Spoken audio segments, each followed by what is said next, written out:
and structure, the leader focuses on people. The manager relies on control.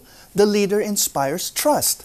The manager does things right, and the leader does the right thing. In 1947, the Free Press published this editorial cartoon of Manuel Rojas, elected as a leader with management gifts, to show the crushing problems of his office and the country's future.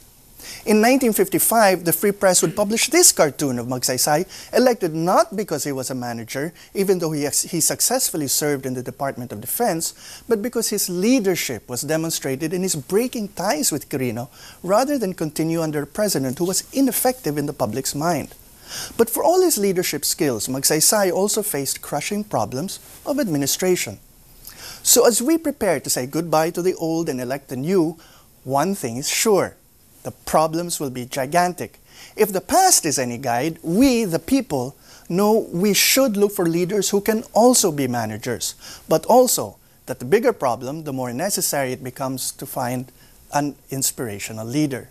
So when we return, we'll be exploring the two aspects and ask, how do we tell if a candidate can be both leader and manager?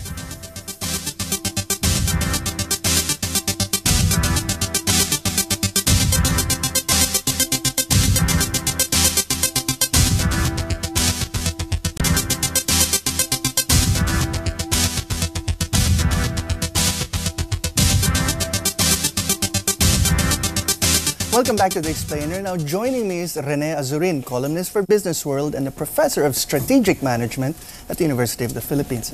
Well, Rene, you wrote a column recently about Senator Manuel Villar. Was that the question of loyal school ties, or what were you trying to put forward in your... No, the column was not about Villar, no? It was, if you're referring to last week's column, it was who's good and who's evil. Essentially, and I was simply reacting to a message being conveyed by the Aquino camp, no? That this was a fight between good and evil, no? And as an undecided voter myself, the question occurs: who's good and who's evil? No? And if you look at that column, essentially I was saying that you can't really say that Aquino is good or Villar is evil. It's not really. The conclusion essentially was that this was not, or this does not appear to be a fight between good and evil. I think that was stretching it a bit. Have you changed your mind with view of the Enrile report on the former Senate President? Because there are objective acts that are... Well, not you're talking the C5 issue. Not really, because I've looked myself into the paperwork of that issue, and it doesn't seem to me that Mr. Villar is guilty of what they say he is. So, of course, I cannot say for sure. I looked at the documents of the DPWH, the Toll Road Authority, etc. And it doesn't seem to me. But in any case, they can, I think, if there is sufficient ground, I think cases can be filed in the appropriate forum. No? The Senate is not a forum for ethical questions? Well, the issue would have to do with whether the issue was decided on the basis of political affiliations. So, as I said, I myself looked at some of the documents, and it doesn't seem the double insertion and realignment case is or shows Villar to be guilty. No? As I said, that was my own conclusion. I have not actually commented on it.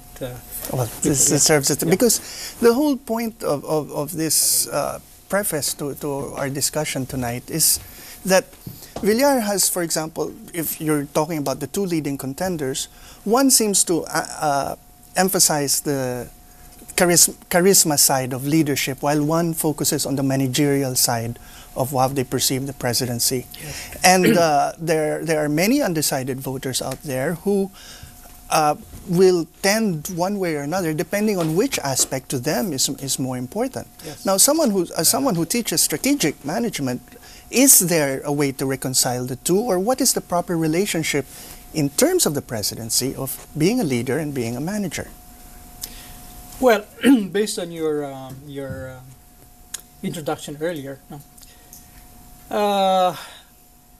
I don't find the distinction between leader and manager particularly useful. No? Essentially because leading, no, must necessarily, and this is leading, whether this is leading Moses leading the Israelites out of Egypt, or Henry Ford leading the Ford Motor Company to create the moving assembly line and therefore lay the basis for mass production, or Winston Churchill leading the British people to resist the Nazis. No? Leading essentially must encompass management or the managerial functions, leading people from one place to another or from one position to another. No? Requires that the leader must manage. No? Now, whatever his style, no? And whatever. Because by definition, a person who's a solitary drummer is not a leader. Yes, yes. Leadership or leading or being a leader requires taking a group of men or group of people, no, and making them do something. No?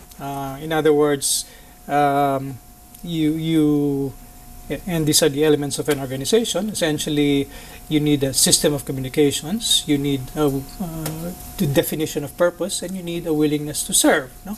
And essentially, the leader needs to formulate and define this purpose, get people willing to serve, willing to donate or put their talents at the disposal of this leader to achieve the purpose advocated. And it needs a system of communications. In other words, you need to motivate the people to do what you want. No? And those are essentially the managerial functions. Now, admittedly, certain people may be particularly good at certain functions and not at others, but that doesn't change the fact that you need you need these functions. So you need, as a leader, you need to be able to discharge these functions, whether you delegate it to somebody else, you choose the person you delegate this to, or you do it yourself, or some combination. This brings up the aspects of leadership, as you were pointing out, that first of all, if the distinction in many ways is an artificial one, yeah, that it's a more organic combination of the two in a person and even in the office, then what are the sort of things that basically the public serves as a search committee to fill the job of chief executive in this country?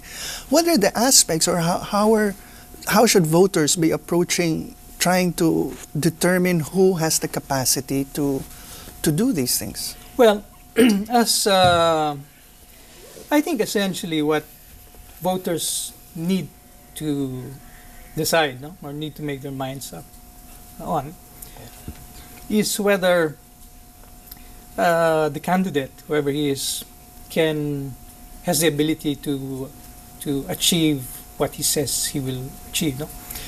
Because all of these candidates say nice things, because writers like you and others can write